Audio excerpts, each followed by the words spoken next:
Right.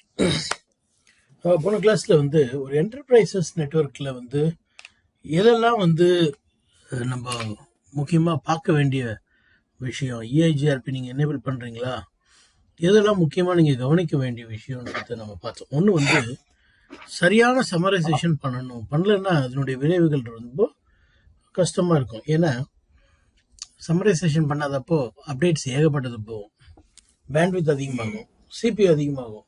அப்போ CPU அதிகமாக utilise ஆகும்போது ரவுட்டர்னுடைய வேலை வந்து இஏஜிஆர்பியை ப்ராசஸ் பண்ணிட்டு இருக்கிறதுக்காக நம்ம வாங்கணும் இல்லை, நம்ம கம்யூனிகேஷனுக்காக வாங்கினது. அது இஏஜிஆர்பியை ப்ராசஸ் பண்ணிட்டு உட்காந்துருந்துச்சுன்னா நல்லா இருக்குமா? நல்லா இருக்காது, ஸ்லோவாகும். அப்போ என்ன செய்யணும்? இஏஜிஆர்பியை வந்து சமரைசேஷன் பண்ணி, இஏஜிஆர்பி ரவுட்டர்ஸ் எல்லாம் சமரைசேஷன் பண்ணி அனுப்பி சிபியூ கம்மியாக செலவாகிற மாதிரி பார்த்துக்கணும், பேண்ட்வித் கம்மியாக செலவாகிற மாதிரி பார்த்துக்கணும். அடுத்தது, ஒரு இடத்துல பண்ணுற மாற்றம் எத்தனை ரவுட்டரை அது வந்து பாதிக்க செய்யும், அதையும் நம்ம கவனிக்கணும். ஒரு இடத்துல பண்ணுற மாற்றம் எல்லா ரவுட்டரையும் பாதிக்குதுன்னா அப்போ எல்லா ரவுட்டரும் ரீப்ராசஸ் பண்ணணும், மறுபடியும் எல்லாத்தையும் ஃபர்ஸ்ட்லேருந்து ரூட்டெல்லாம் கண்டுபிடிச்சு உட்காந்துருக்கணும். அதுவும் சரி கிடையாது. அதுக்கப்புறம் ஒரு சேஞ்சஸ் ஏற்படுத்தணும்னா எத்தனை ரவுட்டரில் போயிட்டு நம்ம அந்த சேஞ்சஸ் ஏற்படுத்த வேண்டியது இருக்குது. ஒன்று ஒரு ஒரு ஒரு வகையான பாலிசி நமக்கு அந்த நெட்வொர்க்கில் வந்து அப்ளை பண்ணணும்னு தோணுது. ஒரு ரவுட்டரில் பண்ணாலே அது மாறிடுதா, இல்லை நிறைய ரவுட்டரில் பண்ணாதான் மாறுமா? இதெல்லாமே வந்து நம்மளுடைய என்டர்பிரைசஸ் நெட்வொர்க்கை வந்து பாதிக்கக்கூடிய விஷயங்கள். சரியா செய்யலைன்னா, சரியா செஞ்சா அது வந்து ரொம்ப நல்லா இருக்கும். இதை பத்தி நம்ம பேசிட்டு இருந்தோம். இப்படி பேசிட்டு இருக்கும்போது இந்த இந்த டெப்த்,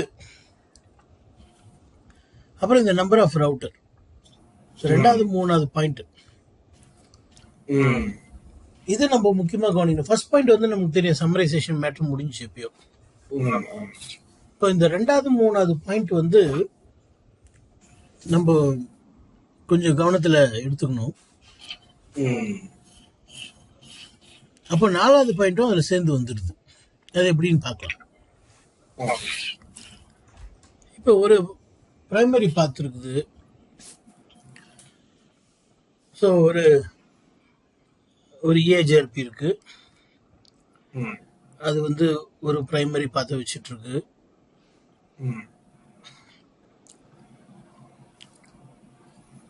இன்னொரு பேக்கப் பாத்து வச்சிருக்குது. இன்னொரு பாதை பேக்கப் பார்த்தே இல்லை, ஏன்னா அது ஃபீஸிபிலிட்டி கண்டிஷனை மீட் பண்ணல அப்படின்னு வச்சுக்கலாம்.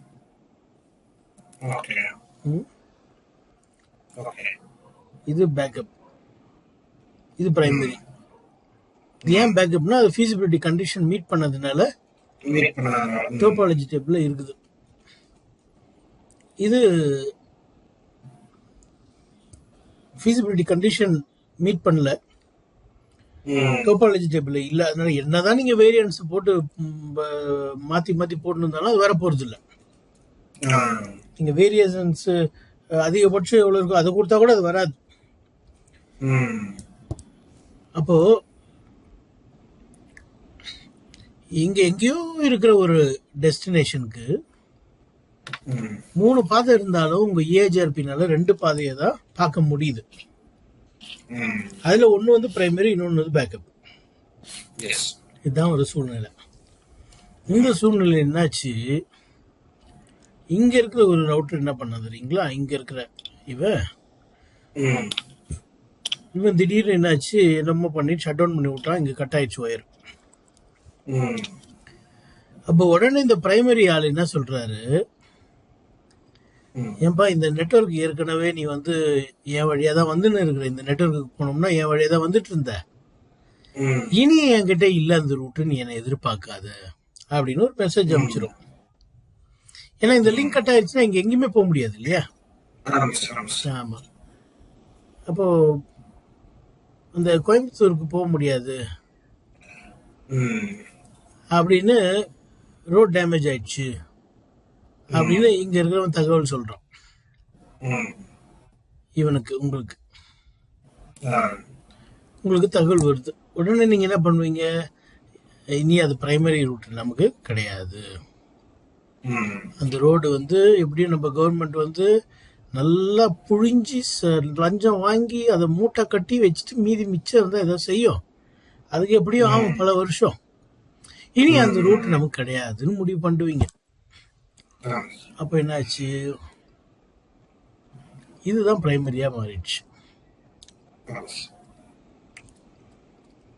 இதுதான் பிரைமரி ரூட் ஆயிடுச்சு. சரி, இப்ப இதுல ஜம்ப்னு போயிட்டு வந்து இருக்கிறீங்க. திடீர்னு இங்க இருக்கிறவன் அதே சொல்றான்.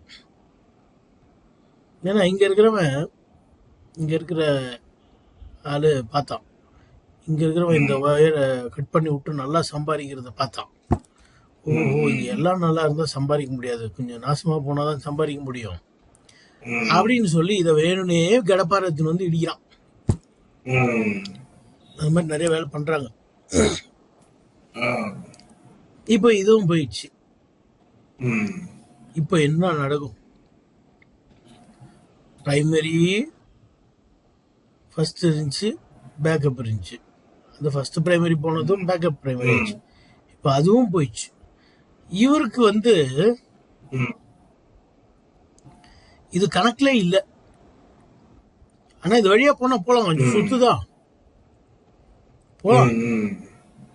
ஆனா அது எப்படின்னா வந்து தமிழ்நாட்டுல இருக்கிற ஒரு இடத்துக்கு நீங்க போறதுக்கு, தமிழ்நாட்டுல இருந்து தமிழ்நாட்டுக்குள்ள இருக்கிற இடத்துக்கு போறதுக்கு மேல ஆந்திர பிரதேஷ்குள்ள நுழைஞ்சு, கர்நாடகாக்குள்ள நுழைஞ்சு, அப்படி லைட்டா கொஞ்சம் கேரளாவை தொட்டுட்டு இந்த பக்கம் மைசூர் வழியா நீங்க பெங்களூருக்கு என்டர் ஆகிற மாதிரி அப்படி ஒரு ரூட் இருக்குன்னு வச்சுக்கோங்களேன். அதனால இந்த ரவுட்டரை கூட இந்த ரவுட்டர் இருக்கு பாருங்க, இந்த ரவுட்டர் கூட என்னைக்குமே வந்து இந்த 1.1.1.1 பத்தி இதுகிட்ட சொன்னதே கிடையாது.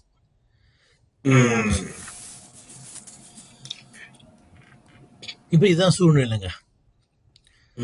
என்ன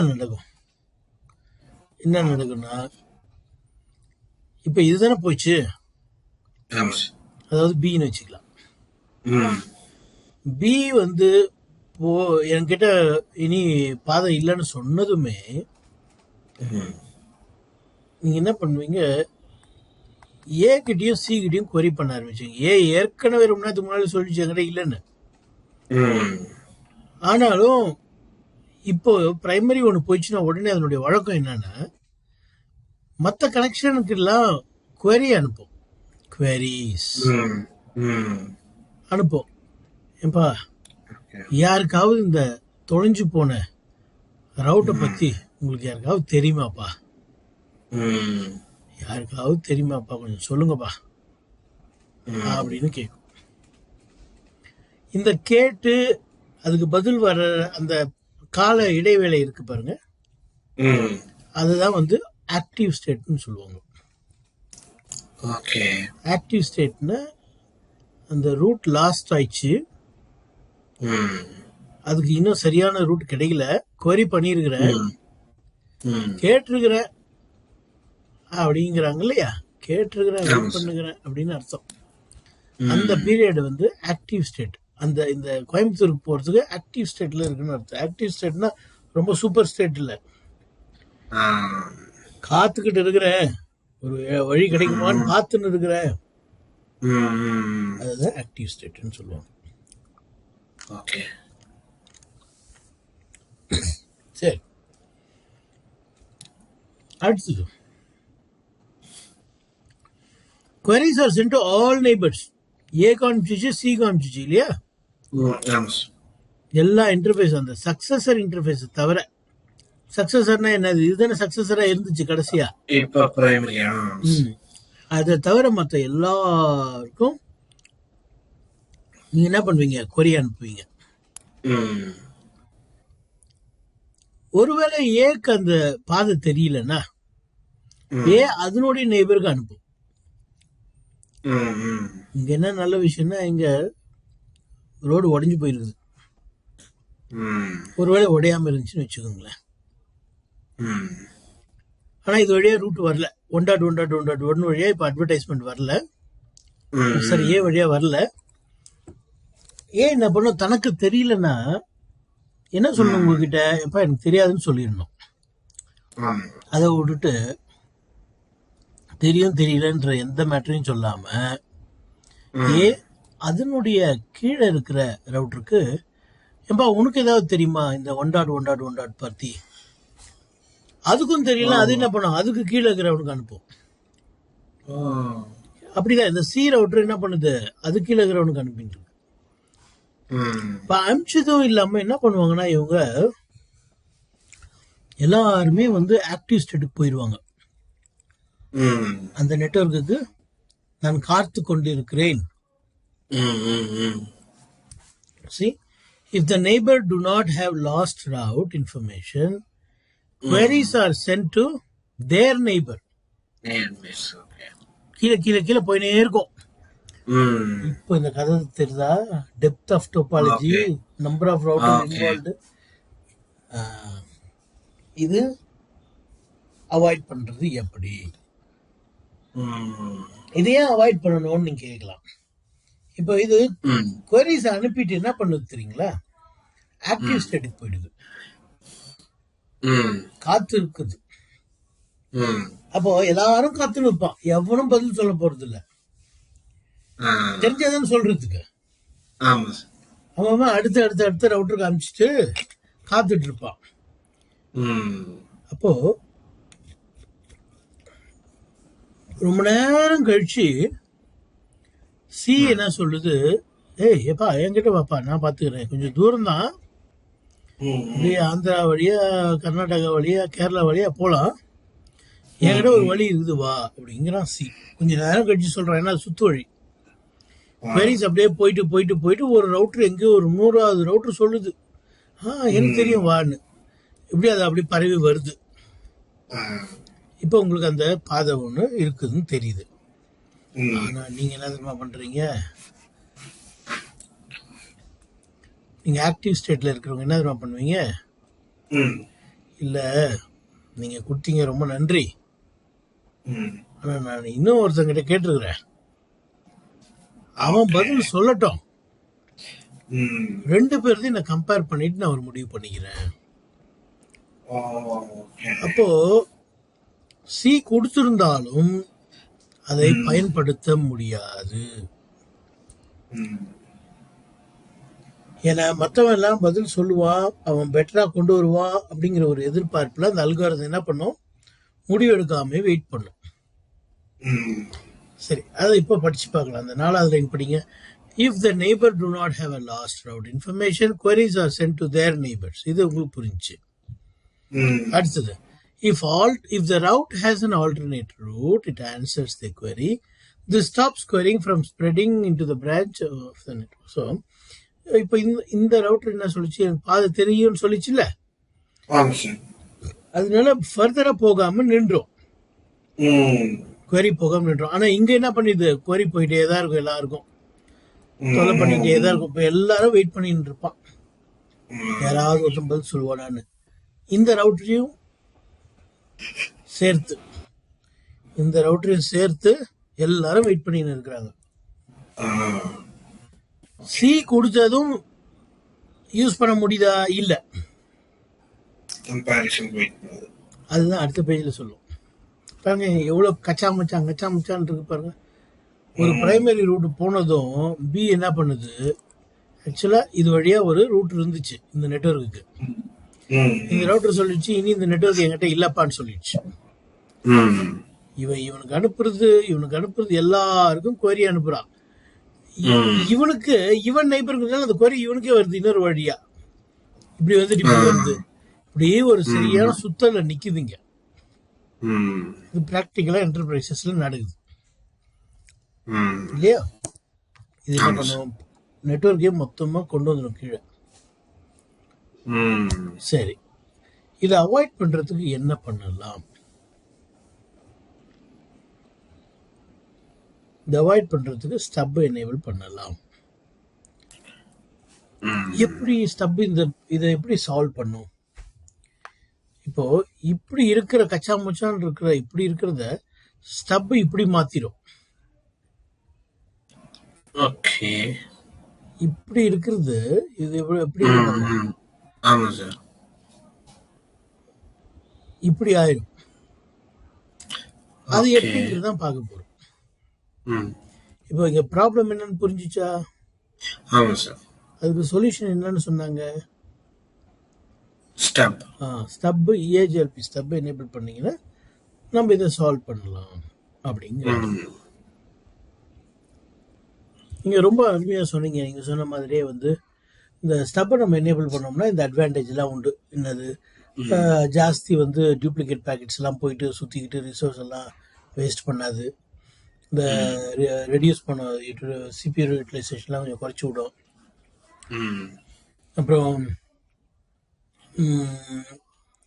இந்த ஸ்டப் வந்து ஹப் அண்ட் ஸ்போக் டிசைன்ல தான் தேவைப்படுது ஆக்சுவலா.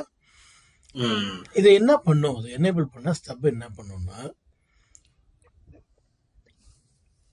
ஒருத்தன் கொரிய அனுப்புறதுக்கு முன்னாலே ம் அவங்க கிட்ட சொல்லும். இது போய் இங்க பாருப்பா, நீ ஏதாவது வேணும்னா எனக்கு கேளு, தாராளமா கேளு, நான் தரேன். ஆனா என்கிட்ட இதெல்லாம் தான் இருக்குது, இத பத்தி மட்டும் கேளு ஓகே. அப்படின்றதுதான் அந்த ஸ்பெஷல் பியர் மெசேஜ்ங்கிறது.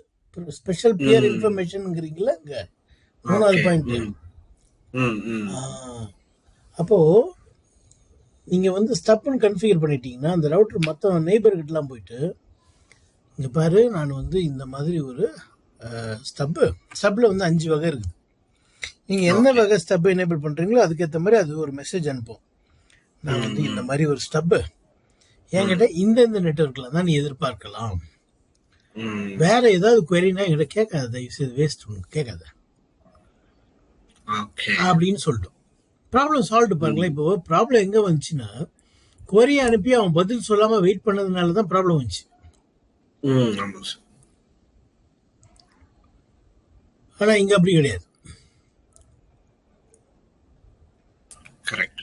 இங்க ப்ராப்ளம் கிளீனா முன்னாலே வந்து சால்வ் பண்ணிடுது. ப்ராப்ளம் வரதுக்கு முன்னாலே வந்து எது தேவையோ அதை சொல்லுங்க. ஸ்போக்ஸ் ரவுட்டர்லாம் போயிட்டு ஹப் ரவுட்டர்கிட்ட சொல்லிட்டோம். இது எங்க கன்ஃபிகர் பண்ணுவோம் ஸ்டப்னா, இந்த சிடிஇஏல தான் கன்ஃபிகர் பண்ணுவோம். ஏ வந்து ஹப்னு சொன்னா, சரி பி வந்து ஹப்னு சொன்னா, பிஏ தவிர மீதி எல்லாத்துக்கும் நம்ம சொல்லுவோம். சரியா? Okay okay.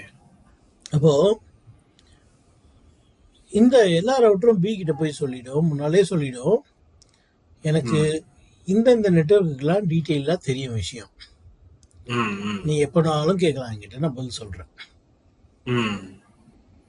வேற ஏதாவதுன்னா தயவுசெய்து என்கிட்ட கேட்காத.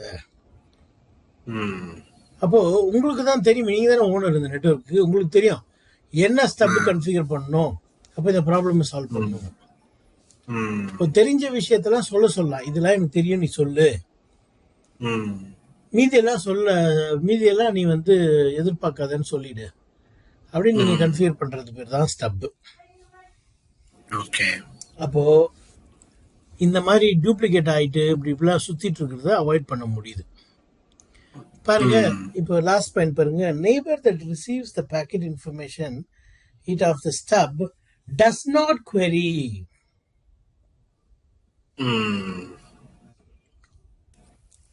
போய் query பண்ணாது, கேட்காது. ஏன்னா ஏற்கனவே அது தெரிஞ்சிடுச்சு, என்னென்னலாம் அவன்கிட்ட இருக்குதுங்கிறது தெரிஞ்சிடுச்சு. அதனால அது சம்பந்தமா இருந்தா மட்டும் query அனுப்பும், அது சம்பந்தமா இல்லாத பட்சத்துல query-யே அனுப்பாது. இப்ப இங்க என்ன பிரச்சனைனா, queries அனுப்பி வெயிட் பண்ணிட்டு இருக்குது இல்ல. நான் ஒரு படம் வரைஞ்சேன் ஆக்சுவலா, அது இங்க இருக்குது. இப்போ சி கொடுக்குற பதில் இந்த ரவுட்டர், இதுக்கு என்ன பேர் வைக்கலாம், RX-னு வைக்கலாம். இந்த ரவுட்டர் எக்ஸ்னால யூஸ் பண்ணவே முடிய மாட்டேங்குது. ஏன் யூஸ் பண்ண மாட்டேங்குது? ஏன் பதில் சொல்ல முடியாததுனாலதான் யூஸ் பண்ண முடியல. ஏ மட்டும் ஒரு பதில் சொல்லி இருந்துச்சுன்னு வச்சுங்களேன், என்கிட்டலாம் இதெல்லாம் எதிர்பார்க்காத, இல்லை என்கிட்ட இல்லை, அது மாதிரி எதனா ஒரு பதில் சொல்லி இருந்துச்சுன்னு வச்சுங்களேன், இந்த RX என்ன பண்ணிருக்கோம், சி வழியா போயிருக்கோம். சரி, ஒருவேளை ஏ வந்து நீங்க வந்து ஸ்டப்பே கன்ஃபிகர் பண்ணல, ம் அப்ப ஏ வந்து பதில் சொல்லுமானா சொல்லவே சொல்லாது. ஏன்னா ஏக்கு ம் இந்த வழி இப்போ தெரியல, இந்த வழியில இங்கேயும் கட் ஆயிட்டு இருக்குது. ம் ம் ஏ வந்து இந்த queryக்கு பதில் சொல்றதுக்கு வாய்ப்பே கிடையாதுன்னா என்ன நடக்கும் தெரியுங்களா? ம் இந்த ஆர்எக்ஸ் வந்து 3 நிமிஷம் வெயிட் பண்ணுங்க. ம் 3 நிமிஷம் வெயிட் பண்ணும். 3 நிமிஷம் ஆயிட்ட பின்னாடி ஏவை வந்து நெய்பரே இல்லைன்னு சொல்லிட்டுங்க.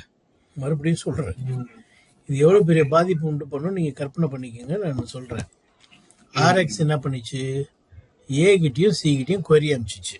very அனுப்புங்க. ஹலோ பாக்கெட் எப்பயும் போல 5 செகண்ட் ஒரு மாதிரி அனுப்பிச்சுன்னு தான் இருக்குது. ம் ம் ஆனா இந்த queryக்கு ஏ பதில் சொல்லலைங்கிற ஒரே காரணத்துக்காக ம் உன் சவகாசமே வேணாம் போடா அப்படின்னு என்ன பண்ணிடுது, நெய்பர்ஷிப்பே தூக்கி போட்டுருங்க. ம் இப்போ ஆர்எக்ஸ் ஏனுடைய நெய்பரை துண்டிச்சிச்சுன்னா என்ன ஆகும் தெரியுமா? ம் ஏ வந்து இவனோட நெய்பரை துண்டிக்கும். ஏன்னா நானும் உனக்காக வெயிட் பண்ண 3 நிமிஷமா போடா போடா எல்லாருமே நெய்பர் ரிமூவ் போட்டோம். புரியுதா நான் சொல்றது? ஆமா சார். ஓகே. அப்போ மொத்த நெட்வொர்க்கும் டவுன் ஆகாமா ஆகாதா? ஆமா சார். ஆகும். அது மட்டும் இல்லாம இந்த ஆர்எக்ஸ் வழியா பயங்கரமா அப்டேட் போகும். இவனுங்க எல்லாம் போயிட்டானுங்க, எல்லாம் செத்துட்டானுங்க, எல்லா நெட்வொர்க்கும் போயிடுச்சு அப்படின்னு சொல்லும். ம் இப்போ இவனுங்க எல்லாம் திருப்பி ரன் பண்ணி சிபியூ எல்லாம் யூஸ் பண்ணி ரவுட்டிங் டேபிள் எல்லாம் மாத்திடுவானுங்க. ம் மாத்தின பின்னாடி திரும்பி கம்முன்னு வரும். ஏ வந்து திருப்பி சேர்ந்துக்கும். திருப்பி சேர்ந்த உடனே திருப்பி எல்லாரும் விட்டுருக்கும் சொல்லணும், ஏ வந்துடுச்சுப்பா வந்துடுச்சுப்பா வந்துடுச்சுப்பா. ம் இது எவ்வளவு பெரிய டவுன் டைம் உருவாக்கும் தெரியுங்களா? சரி, நீங்க இப்ப கேட்கலாம், எதுக்காக 3 நிமிஷத்துக்கு அப்புறம் அந்த ஏவை வந்து நெய்பர்ல இருந்து தூக்கிட்டு திருப்பி எதுக்கு நெய்பர்ஷிப் ஃபார்ம் பண்ணுச்சுன்னு நீங்க கேட்கணும். ம் கேட்டீங்கன்னா அது பதில் என்னன்னா இதுதான். இப்போ ஏ கிட்ட நான் query அனுப்புனா அவன் பதில் சொல்லல. ஆமா. அவன் பதில் சொல்லாதப்போ சி கொடுக்குற பதில் என்னால ஏத்துக்க முடியல. ம் அப்ப ஏ உயிரோடு இருந்தா தானே நான் அதுக்காக வெயிட் பண்ணணும். ஆமா. ஏ உயிரோடு இல்லைன்ற போது நான் சீனுடைய பதிலை எடுத்துக்கலாமே. ம் அதுக்குதான் சி கொடுக்குற பதிலை பயன்படுத்துவதற்காக தான் ஏவை நெய்பர்ஷிப்ல இருந்து துண்டிக்குது. ஆ. சி கொடுத்த பதிலை எடுத்துக்கிச்சு. ம் அதுக்கப்புறமா ஏவை நெய்பர் ஆக்கிடுச்சு. ஏவும் என்ன பண்ணும், அது கீழே இருக்கிற ரவுட்டரை நெய்பர் பண்ணும், அது கீழே இருக்கிறது அது கீழே எல்லாம் நெய்பர் பண்ணி திருப்பி பழைய நிலைமைக்கு வந்துடும். ஸோ என்ன சொல்ல வரேன், இது வந்து ஒரு பெரிய பாதிப்பும் உண்டு பண்ணும். ம் இதை அவாய்ட் பண்றதுக்கு முன்கூட்டியாவே நீங்க ஸ்டப்பை கன்ஃபிகர் பண்ணிட்டு ஏ கிட்ட வந்து சொல்லிடணும், இந்த நெட்வொர்க்கு தான் என்னால பதில் சொல்ல முடியும், ம் இதை தவிர எதுவும் கேட்காதன்னு சொல்லிடணும். ஓகே. அப்போ ஆர்எக்ஸ் வந்து queryயே பண்ணாது ஏ கிட்ட. ஏன்னா ஏ வந்து அதுக்கு 1.1.1.1க்கு உத்தரவாதம் எடுக்காததுனால ம் queryயே பண்ணாது. சார் ஒரு டவுட் சார். கேளுங்க. இப்போ ஏல வந்து ஒரு 100th ரவுட்டர் வந்து டவுன் ஆயிடுச்சு.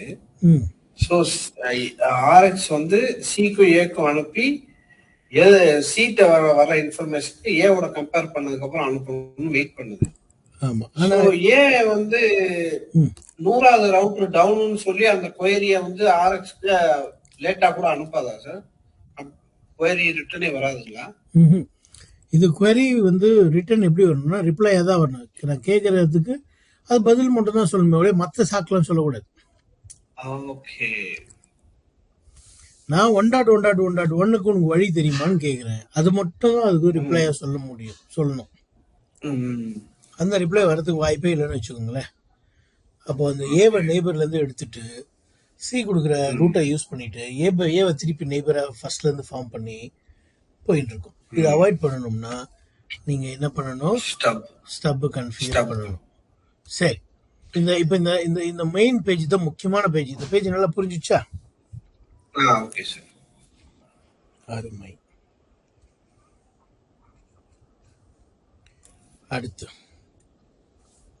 ஏபிசியை தான் ஸ்டப்பா கான்செப்ட் பண்ணும், ஆர்எக்ஸ்எல்ல எஸ் சார். ஆர்எக்ஸ் கிடையாது, ஏபிசி ஸ்போக்ஸ் தான் கன்ஃபிகர் பண்ணும். ஓகே. 5 வகையான ஸ்டப் இருக்கு. Okay. Receive only, connected, static, summary அப்படின்னு 4 வகை. இது எதையுமே நீங்க சொல்லலை, ரிசீவ் ஒன்லின்னு சொல்லலை, கனெக்டட்னு சொல்லலை, ஸ்டாட்டிக்னு சொல்லலை, சம்மரின்னு சொல்லலைன்னு வச்சுக்கோங்க. வெறும்னே சும்மா ஸ்டப்புன்னு மட்டும் கன்ஃபிகர் பண்றீங்க. ஸ்டப் ரிசீவ் ஒன்லியா, இல்ல ஸ்டப் கனெக்டடா, ஸ்டப் ஸ்டாட்டிக்கா, ஸ்டப் சம்மரியான்னு சொல்லலைன்னு வச்சுக்கோங்க. அது இது ரெண்டுத்தையுமே எடுத்துக்கும். ஸ்டப் கனெக்டட்னு எடுத்துக்கும், ஸ்டப் சம்மரின்னு எடுத்துக்கும். இது ரெண்டுத்தையும் தவிர்த்துட்டு வெறும்னே நீங்க ஸ்டப்னு கன்ஃபிகர் பண்ணீங்கன்னா அது என்ன பொருள்படும்? ஸ்டப் கனெக்டட், ஸ்டப் சம்மரி என்று பொருள்படும். அதுதான் 5வது. புரிஞ்சுதா? இப்ப நம்ம ஒண்ணு ஒண்ணு பார்க்கலாம். ஸ்டப் ரிசீவ் ஒன்லி அப்படின்னு ஒரு ஸ்போக்ஸ் ரவுட்டர் நீங்க கன்ஃபிகர் பண்ணீங்கன்னா அந்த ஸ்போக்ஸ் ரவுட்டர் ஹப்பு கிட்ட போயிட்டு, ஹப்பு நீ என்ன பண்ண, நீ கொடுக்கறதெல்லாம் நான் வாங்கிப்பேன், ஆனா நான் உனக்கு எதையும் கொடுக்க மாட்டேன், கேட்காது அப்படின்னு சொல்லணும். அதுக்கு பேர் தான் வந்து ஸ்டப் ரிசீவ் ஒன்லி. ஸ்போக்ஸ் போயிட்டு சொல்லும், இந்த பாருப்பா நான் வந்து ஸ்டப் ரிசீவ் ஒன்லி அப்படின்னா என்ன அர்த்தம்? நான் வாங்கிக்கிறதுக்கு மட்டும்தான் நான் ரெடி, நான் எதுவும் கொடுக்க மாட்டேன். அதனால நீ என்ன பண்ணாத, கேட்காது. கேட்டினாலும் உனக்கு என்ன பண்ண மாட்டேன், நான் கொடுக்க போறது இல்லை, ஏன் வேஸ்ட் பண்ற டைம் அப்படின்னு சொல்லிட்டு முன்னாலே போயிட்டு. நல்லது தானே இது? டைம் வேஸ்ட் பண்ண வேண்டாம். பாருங்க, சில மனுஷங்க இருக்கிறாங்க, இப்போ நீங்க ஏதாவது கேட்டீங்கன்னா கொடுக்க மாட்டேன்றான் பாருங்க, அவனை நீங்க உண்மையிலேயே வந்து பாராட்டணும். கொடுக்க மாட்டேன் இல்ல அப்படிங்கிறவனை கூட நம்ம பாராட்டணும். பொய்யே கூட சொல்லிட்டோம், அவனை பாராட்டலாம். ஏன் தெரியுமா? நம்ம கவனம் அவங்ககிட்ட இல்லாம இன்னொருத்தர்கிட்ட போகும், வேலை நமக்கு முடியும். ஆனா சில பேர் வாய முடியும் நம்மள கழுத்தறுப்பானுங்க, கொடுக்குற மாதிரி ஆக்டிங் விடுவானுங்க, நம்மள தொங்கல விடுவானுங்க. அவன் தொங்கினே இருந்தா அவனுக்கு அதுல ஒரு சந்தோஷம். அந்த மாதிரி சொந்தக்கார பசங்களா இருக்கிறானுங்க. எப்பயோ ஒரு முறைதான் நான் எதையாவது ஒண்ணு கேட்பேன், அப்போ இப்ப செஞ்சிடலாம் ஜெய், அப்படி செஞ்சிடலாம் ஜெயின்னு கடைசி வரையும் செய்ய மாட்டானுங்க. நல்லா நம்ம கிட்ட இருந்து நல்லா வாங்கி கொண்டு சாப்பிடுவானுங்க. கடைசி வரைக்கும் ஒரு பின்னு கூட அங்கிருந்து வராது. அவங்களாம் என்ன நினைச்சுக்கிறாங்க, ரொம்ப புத்திசாலின்னு நினைச்சுக்கிறாங்க. அவங்க நினைச்சுக்கிறாங்க கடவுள் இல்ல, எங்க அப்பா தான் எனக்கு அப்பா, என் பெற்றவர் தான் அப்பா, எங்க அப்பா அந்த மாதிரி நானும் அப்படி, அவர் ஒரு ஏமாத்து பேர்வழி, நான் ஒரு ஏமாத்து பேர்வழி, ஏமாத்துனாதான் நாங்க பெரிய ஆள் நினைச்சிட்டு அப்படியே போயிடுது. ஆனா கடவுள் தான் எல்லாருக்கும் அப்பா, அவர் சூப்பரா வந்து யாருக்கு என்ன கொடுக்குமோ கொடுப்பாருன்னு அவங்களுக்கு புரிய மாட்டேங்குது. அப்ப ஏன் அப்பா யாரு? என்னை பெற்றவரா? கிடையாது, அவர் செத்து போய் ரொம்ப நாள் ஆச்சு. நமக்கு எல்லாரும் படிச்சவர் தான் அப்பா. அவர் ரொம்ப சூப்பருங்க. அவரு கடவுள் தான் நமக்கு அப்பா, ரொம்ப சூப்பர் அவர். அவர் இதெல்லாம் பாப்பாரு. சரி பாவம் இவன் வந்து இவ்வளோ வெகுளியா இருக்கிறான், இப்படி ஏமாத்துறாங்க, இவனை நல்லா சூப்பரா உயர்த்திடுவோம் லைஃப்ல, அது மூலமா அவனுங்களுக்கு ஒரு பாடம் கத்து கொடுப்போம் அப்படின்னு உயர்த்திடுவாருங்க. அப்படிதான் என்ன உயர்த்தினார். சூப்பர் அப்பா. கடந்த 22 வருஷம் எந்த ஆர்கனைசேஷன்லயும் நான் வேலை செய்யல, எவங்கிட்டையும் அடிமையா ஏமாத்தல. அவனை ஏமாத்தணும்னு விரும்பினாலும் நான் அவனை ஏமாத்துனது கிடையாது, பொய் பேசுனது கிடையாது, பொய் பேச வேண்டிய அவசியமும் வந்தது கிடையாது. சூப்பர் அப்பா. சரி, இப்போ கனெக்டட்னு சொல்லிட்டா என்ன ஆகும்? EIJP stub connected. கனெக்டட்னு சொன்னா என்ன ஆகும்னா, அந்த ரவுட்டர்ல என்னென்னலாம் நெட்வொர்க் கனெக்டடா இருக்குதோ ம், அதை வந்து அட்வர்டைஸ் பண்ணிட்டு ஸ்போக்ஸ்க்கு, ம், பாருப்பா இந்த நெட்வொர்க் பத்தி மட்டும் என்கிட்ட கேள்வி நான் சொல்றேன், ஏன்னா அது என்கிட்ட கனெக்டடா இருக்குது, ம், ம். வேற எதையும் கேட்காத ஓகே. அப்படின்னு சொல்லிடும். ம். நான் அடுத்து சம்மரிக்கு போறேன், அப்புறமா ஸ்டாட்டிக் வரேன். சம்மரின்னு ஓகே. போட்டிங்கன்னு வச்சுக்கோங்களேன், ம், கனெக்டடும் போடல, ரிசீவ் ஒன்லியும் போடல, ஸ்டாட்டிக்கும் போடல, சம்மரின்னு போட்டிங்கன்னு வச்சுக்கோங்களேன். ம். ஒருவேளை நீங்க சம்மரைஸ் பண்ணி இருந்தீங்கன்னா ஏதாவது, அந்த சம்மரி ரூட்டை மட்டும் அட்வர்டைஸ் பண்ணிட்டு கனெக்டட கூட அட்வர்டைஸ் பண்ணாது. சம்மரி போட்டீங்கன்னா கனெக்டட கூட அட்வர்டைஸ் பண்ணாது, சம்மரி ரூட் இருந்தா அதை மட்டும் அட்வர்டைஸ் பண்ணிட்டு, இந்த நெட்வொர்க் சம்பந்தமா நீ எதனா கேள்னான்னு சொல்ற, ம். வேற எதையும் கேட்காதுன்னு சொல்லிடும். ஓகே. நீங்க வெறுமனே ஸ்டப்னு கன்ஃபிகர் பண்ணீங்கன்னா, பெரும்பாலான ஆளுங்க வெறுமனே தான் ஸ்டப்னு கன்ஃபிகர் பண்ணுவாங்க. அப்படின்னா என்ன அர்த்தம்னா, உங்க ரவுட்டர்ல டைரக்டா கனெக்ட் ஆயிருக்கிற நெட்வொர்க்கும் நீங்க பண்ணிருக்கிற சம்மரியும் ரெண்டுத்தையும் அட்வர்டைஸ் பண்ணிட்டு, இதை தவிர வேற எதையும் கேட்காதுன்னு சொல்லிடும். ம், பெஸ்ட். ம். சரி, இப்போ இதுக்கு வரேன். இஐஜிஆர்பி ஸ்டப் ஸ்டாட்டிக்னு போட்டிங்கன்னா எந்த கண்டிஷனில் ஒர்க் ஆகணும்? ஒருவேளை நீங்கள் வேற ஏதாவது ரீடிஸ்ட்ரிபியூட் பண்ணியிருந்தீங்கன்னா, அப்படின்னா என்னென்னா, ரிப்லேருந்து ஒரு ரூட்டை எடுத்து இஐஜிஆர்பிக்குள்ளே போட்டிருந்தீங்கன்னு வச்சுக்கோங்க, ஓகே. அதை மட்டும் ரெஸ்பான்சிபிலிட்டி எடுத்துக்கோ.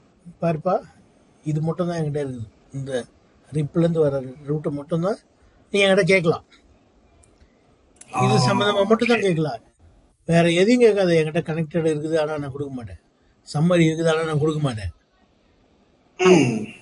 நான் வந்து இந்த ரீடிஸ்ட்ரிபியூட்டட் ரவுட் மட்டும் தான் பொறுப்பு எடுத்துக்கிறேன், அது சம்மந்தமாக ஏதாவது இருந்தால் என்கிட்ட கேட்கலாம் அப்படின்னு நீங்கள் சொல்ல வைக்கணும்னு ஆசைப்பட்டீங்கன்னா இதை கன்ஃபிகர் பண்ணலாம். புரியுதா? இப்போ ரீட் பண்ணலாம் ஃபர்ஸ்ட்லேருந்து. ரிசீவ் ஒன்லி என்ன, prevents the stub router from sending any type of route, எதையுமே அனுப்பாது, எல்லாத்தையும் ப்ரிவென்ட் பண்ணும். கனெக்டட்னு போட்டிங்கன்னா permits stub to send connected routes, அது மட்டும்தான். ஸ்டாட்டிக்னு சொன்னீங்கன்னா permits stub to send only static route, static route என்ன பண்ணுவோம், ரீடிஸ்ட்ரிபியூட் பண்ணியிருப்போம். நெக்ஸ்ட் சம்மரின்னு போட்டிருந்தீங்கன்னா சம்மரைஸ் பண்ண ரூட்டை மட்டும்தான். டிஃபால்ட்னு சொன்னீங்கன்னா கனெக்டட் அண்ட் சம்மரி. புரிஞ்சுதா? இதை லைவா எக்ஸாம்பிள் செஞ்சு பார்க்கணும் லேப், அதுக்கப்புறம் தான் இன்னும் நல்லா புரியும்.